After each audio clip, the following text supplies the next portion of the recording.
investigación que yo hice acá en la biblioteca se propuso trabajar con 2 revistas. Ambas revistas las podemos considerar dentro del ámbito de lo que sería el campo del catolicismo. Estas revistas, bueno, son Criterio y Cristianismo y Revolución. Criterio es una revista que se comenzó a editar en 1928. Bueno, ya tiene una larga trayectoria, hasta el día de hoy se continúa publicando. Bueno, es una revista más ligada a un catolicismo más tradicional, si se quiere, donde la propuesta es hacer una edición quincenal, donde trabajar temas vinculados al campo de la cultura, donde también se ve abordajes de problemáticas políticas contemporáneas según el momento determinado de aparición de la revista. Y también se difunden y debate cuestiones vinculadas a la vida específica de la Iglesia, ¿no? En el periodo que yo tomo, que es el periodo 66-71, Criterio es dirigida por Jorge Mejía. Y bueno, en la revista podemos observar que hay muchas discusiones acerca, o debates o notas vinculadas a lo que fue la renovación del Concilio Vaticano II. El Concilio Vaticano II va a originar una movilización muy importante al interior de la Iglesia, porque va a cambiar muchas de las formas tradicionales que tenía la Iglesia de comunicarse con la feligresía, digamos. Va a haber una gran apertura ya desde el momento en que se plantea, por ejemplo, el decir la misa en castellano, digamos, como que hay distintas renovaciones que hoy nos parecen como que nunca pudo haber pasado eso, pero bueno, en ese momento el cambio de la misa en latín, poder decir la misa en castellano, bueno, toda una serie de ritos y rituales de la Iglesia que fueron más flexibles, si se quiere. Hubo una invitación al laicado también a participar más activamente de la Iglesia. Se promovió el acercamiento del sacerdocio hacia el pueblo. Bueno, toda una serie de modificaciones que van haciendo que la Iglesia se abra más al mundo, se decía en esos años. Y bueno, eso va a tener algunos adeptos que van a estar de acuerdo dentro del mismo catolicismo, y otras personas que no van a estar de acuerdo con las modificaciones que plantea el Concilio Vaticano II y que van a ser más conservadoras. Esto va a dar lugar a una división que algunos autores denominan a un grupo como preconciliares y a otro como postconciliares. Bueno, estos debates también entre preconciliares y postconciliares se van a poder observar sobre todo en Criterio, porque bueno, en Cristianismo y Revolución es una revista que estaría más ligada claramente a la vertiente postconciliar del catolicismo, digamos, donde la Iglesia está directamente abierta al pueblo, donde participa de sus luchas, de sus reclamos, y donde el sacerdote o el religioso o la religión está al servicio de la movilización popular y de la liberación del pueblo, y bueno, junto con del pueblo, de la mujer, de los niños y demás, suponemos. Y bueno, justamente de la revista Criterio, que bueno, lo que va a determinar tomar el periodo 66-71 es que la revista Cristianismo y Revolución justamente se edita en estos años únicamente. Se comienza a editar en septiembre de 66 y se termina de editar en septiembre de 71. Esta revista va a tener una aparición en principio quincenal, aunque va a ser no tan continua como lo era Criterio, sino que por ahí hay momentos en que aparece una publicación al mes, bueno, pero las condiciones de publicación y también los destinatarios son otros. Si Criterio por ahí se planteaba como una revista más de difusión y más expansiva en el sentido de poder llegar a la mayor cantidad de gente posible, Cristianismo y Revolución es una revista más enfocada a un público determinado, vinculado a lo que son las organizaciones políticas armadas o sociales, dependiendo en los años, pero bueno, con un objetivo preciso que es dar a conocer las actividades de grupos políticos y armados que están participando o activando distintas estrategias o formas de lucha en distintos momentos en Argentina, en Latinoamérica y en el mundo. Y dar a conocer y fomentar también la discusión en torno a las ideas que tienen que ver con la revolución, con la liberación y demás. Y en relación con bueno, cómo las revistas van construyendo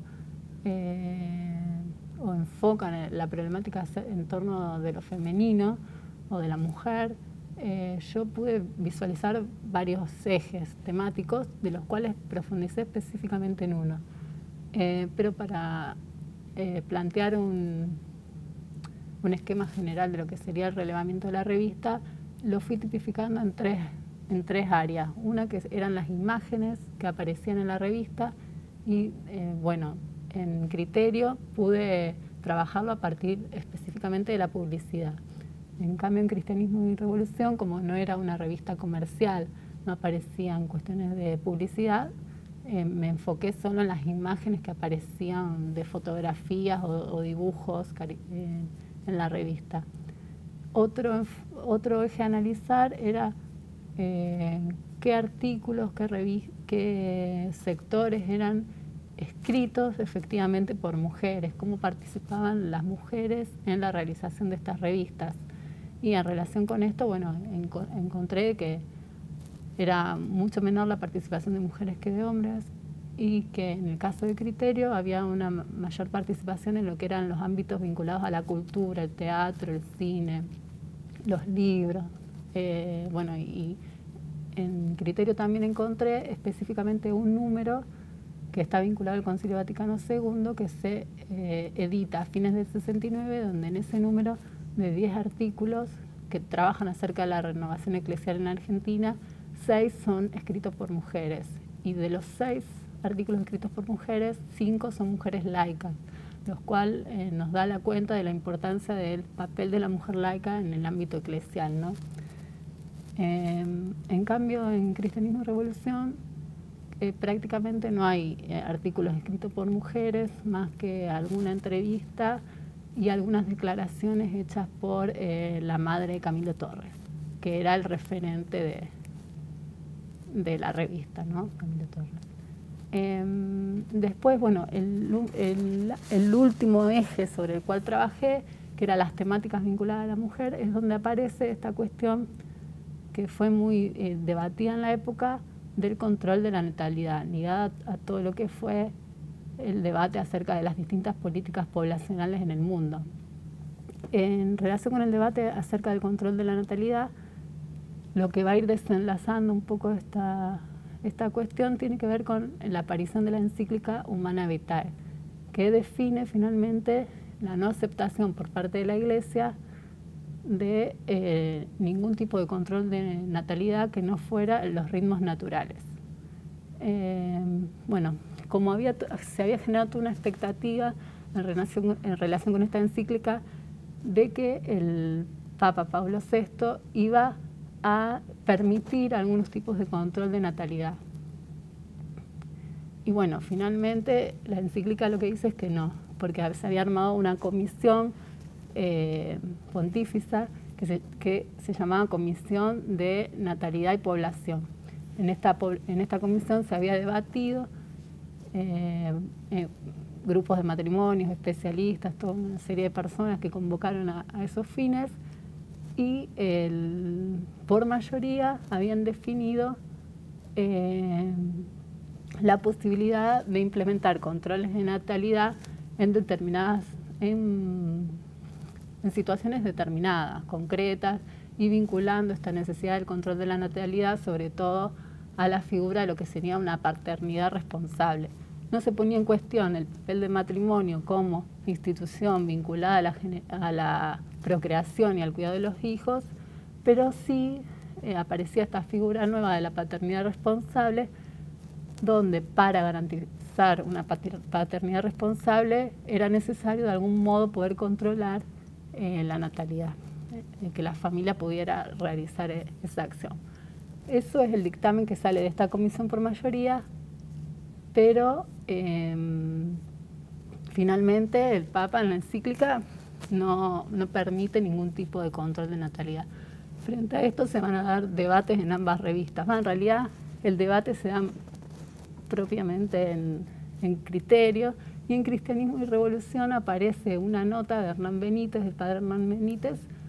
debatiendo el tema y planteando algunas cuestiones muy interesantes en relación con la temática. En ambos casos, bueno, porque Hernán Benítez lo que plantea es que en realidad esta encíclica del Papa es